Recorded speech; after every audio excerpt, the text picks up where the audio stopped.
Okay. Thank you and welcome to the presentation of the PRITS serious game. I'm Dominique Correa. Actually, I'm teacher at ESAV Lausanne here in Switzerland, the School of Health Sciences, Vaud. And it's a pleasure to be here, and I would like to congratulate the organization of the symposium. The PRITS project, it's a project about the development of serious game with the goal to support the courses on patients' rights given at ESAV to our students.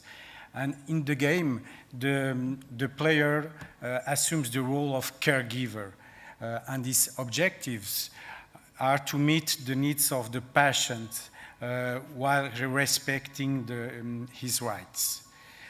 The development of this project, it's a project multidisciplinary with different disciplines like the health sector inside ESAV, but also we have a legal unit with lawyers, and we work with them to make the definition of the topics for the serious games. Topics like the assisted suicide, like the medical secrecy, and it was about some topics of the law very important in the clinical work in hospitals. But this collaboration was also with the Halbasim research axis of the School of Management and Engineering of Vaud. So what was the problem at the origin of the project? The literature show us that actually health education does not sufficiently prepare our professionals to promote patients' rights in the clinical hospitals. And for us, for the teachers, it was very difficult to motivate, but also to explain to our students where is the places of the law inside the health sector. And that's the reason why we think about the possibility to diversify the pedagogical option. And that's the reason we think about the development of serious game with the characteristics of playing, but also of learning. And with the objective to expand pedagogical options.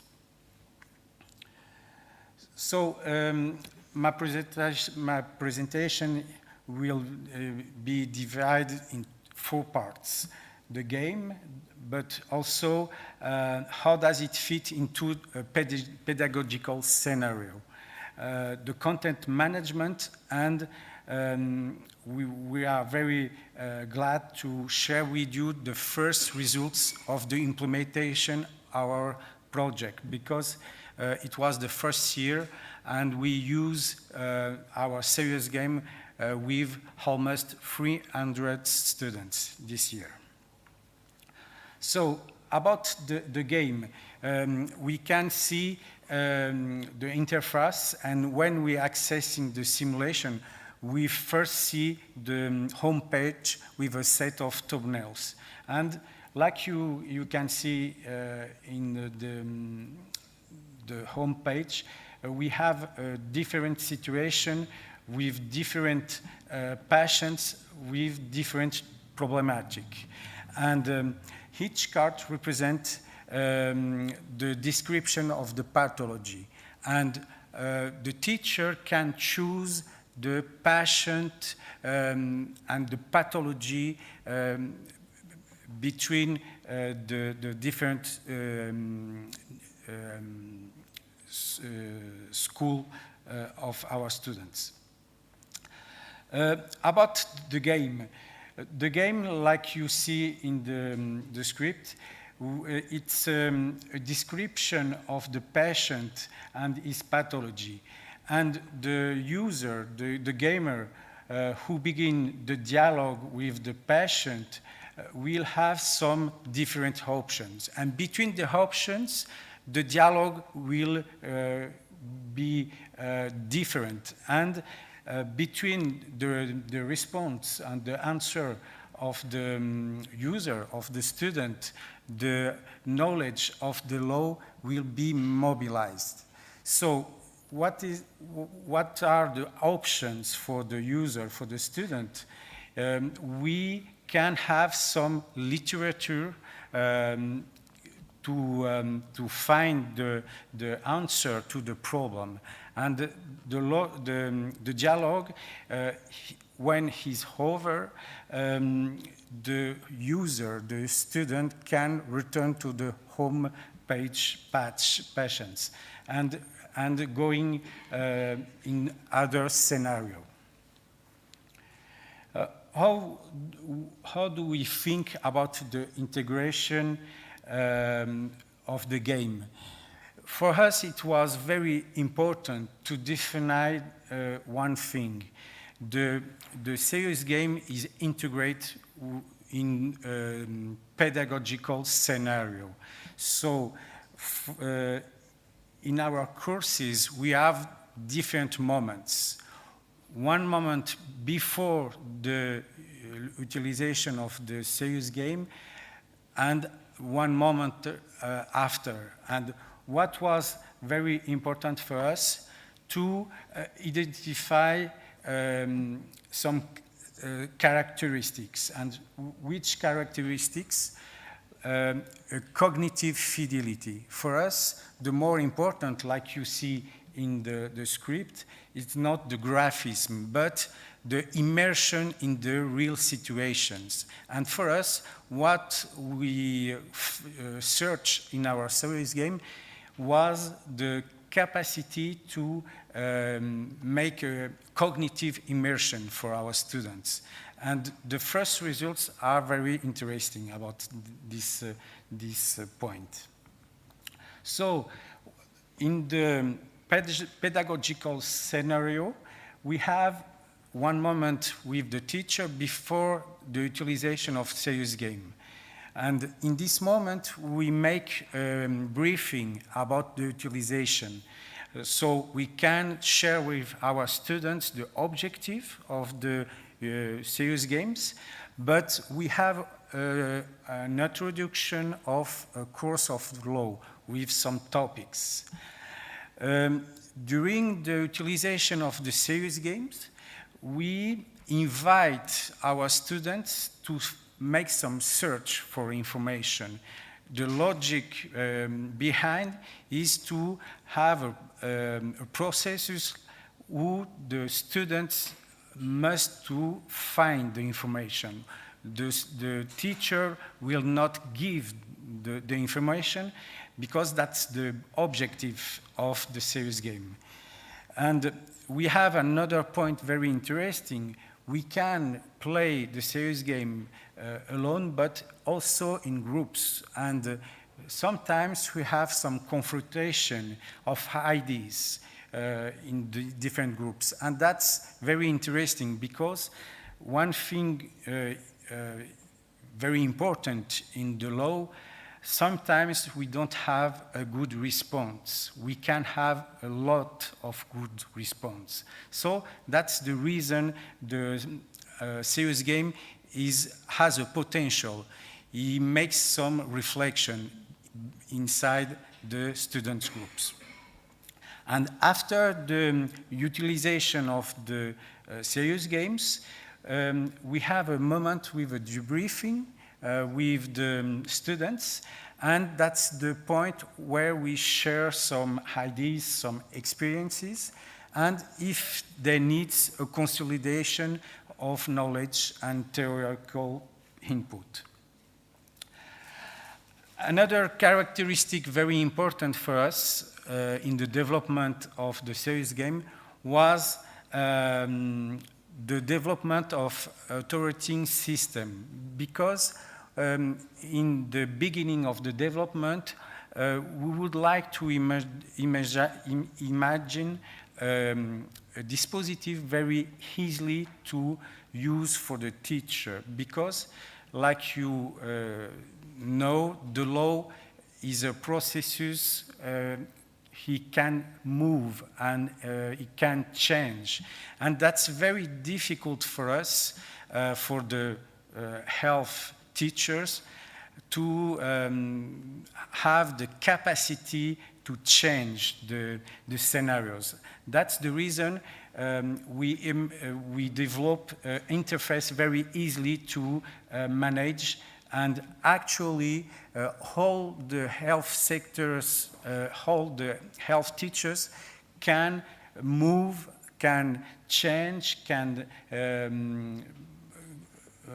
create new scenarios without the support of informatic sector. And that's very interesting for us. So what are the results? And for us, it was very important to understand if the implementation of this serious game in our courses have an interest. And the assessment includes both assessment, the game itself, but also the impact of learning on our students. And the first results are very interesting because we see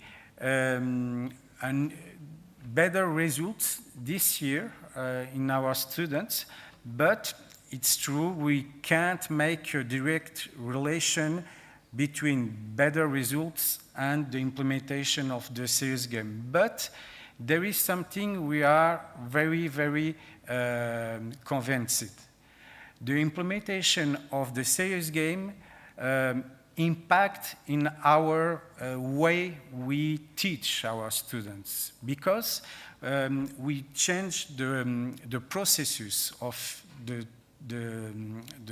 teaching, and that's maybe one way to have better results in our students, maybe.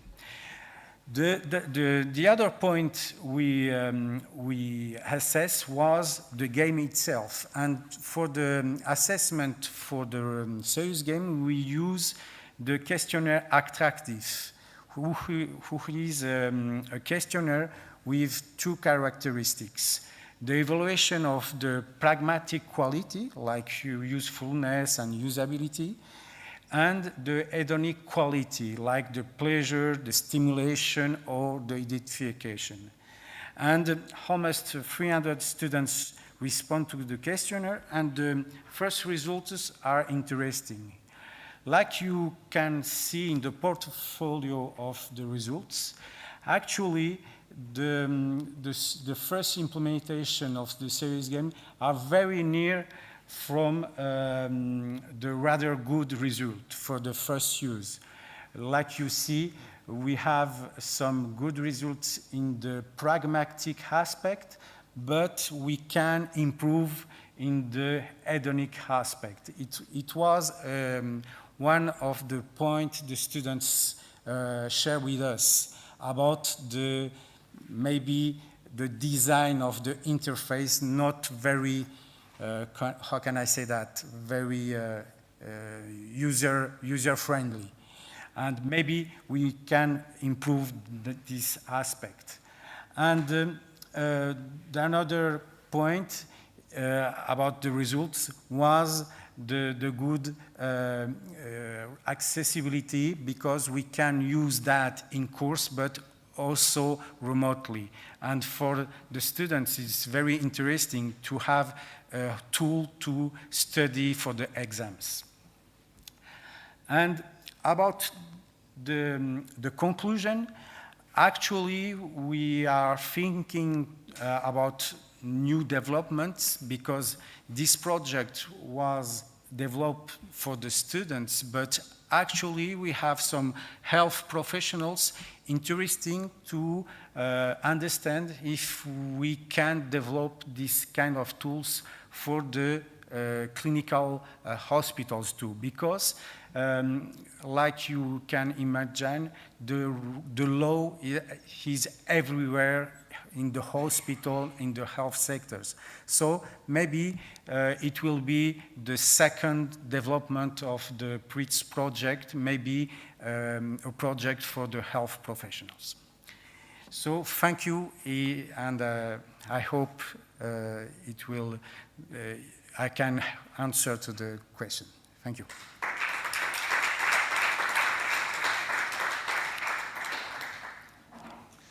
Thanks a lot, Mr. Correa. So, yeah, I think it's a great example of how serious gaming can improve teaching and learning. Really, really nice. Is there any question to ask? Okay, let's start here.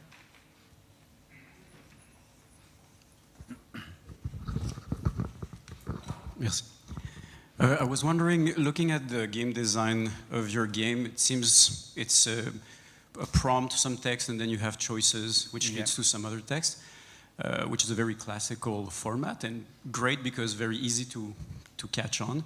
I wonder if you had looked at Twine as a tool to do this, because Twine is a very popular tool that essentially does exactly what you're doing. So it's a node-based authoring system that's very accessible. So if you did, why not use it? Or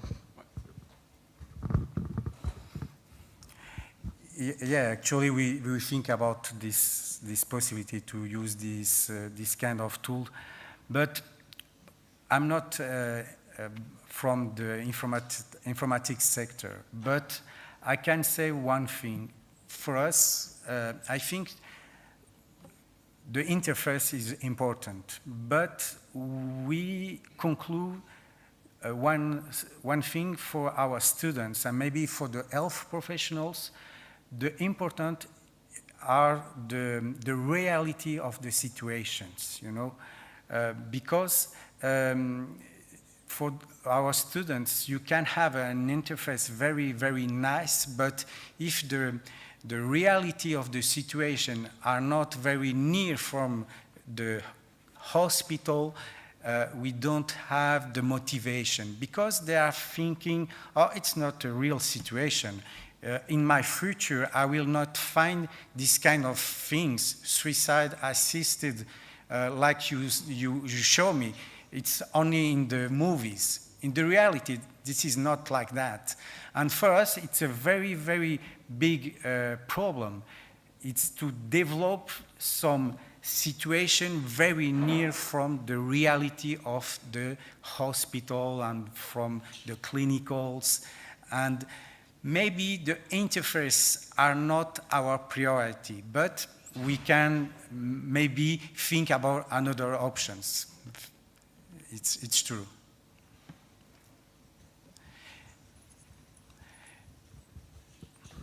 Thank you. Thank you so much, Dominique. We know well each other, I believe, and that's why I will ask you a tricky question. In your serious game, there is a process where students are asked some questions, and depending on the answer, the choice will change and stuff like that. But what is is there a threshold, a ranking, a scoring, and is there like you lost or you win stuff? It was a very interesting discussion with the informatics, because for me, because I work with you, I was introducing in the game design with Stefan, and I learned something about that. And for me, in my representation, the serious game must to be fun, must to have some game characteristics, some challenge. And it's true, in our serious game, the priority was not this point. The only point we have some challenges, it's to, for open another situation, you must to complete the first one. And you can't go up without these results. And that's the maybe only point of gaming mechanics, you know. But it's true, we don't make our priority some the question of gaming. It will be maybe a point to development, because our students, it's true, don't find very fun to complete the serious game, but they find very interesting to improve their knowledge about the law. One question, can we have some fun making law? I don't know.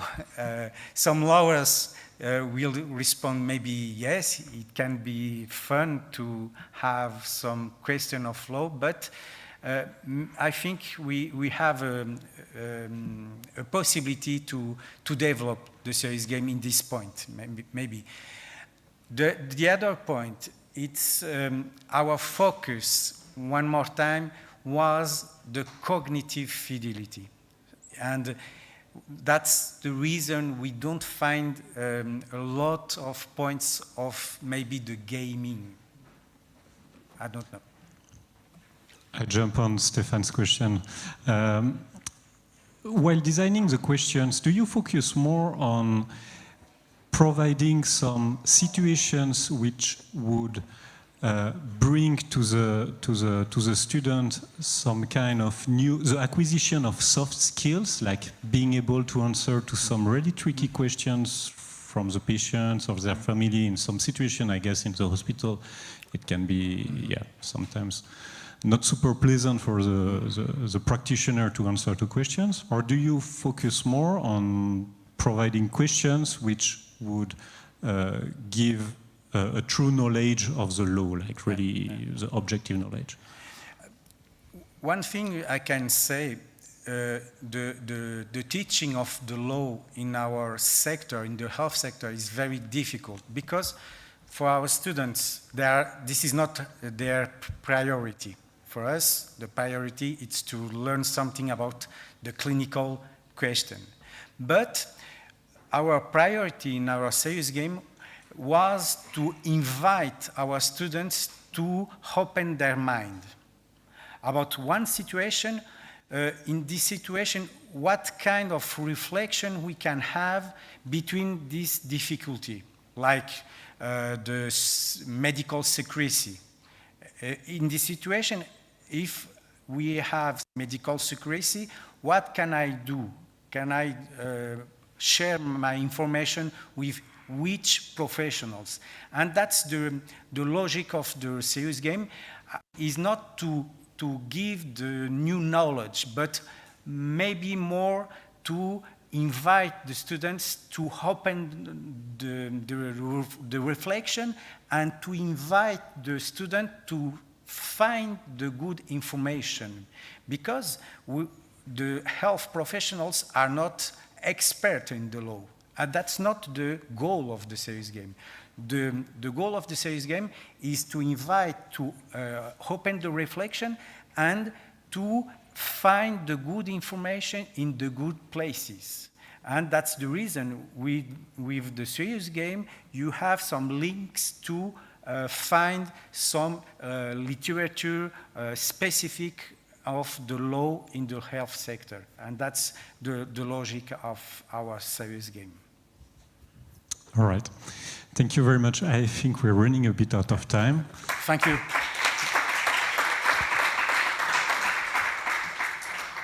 But I think we'll have time for questions later. Mr. Correa.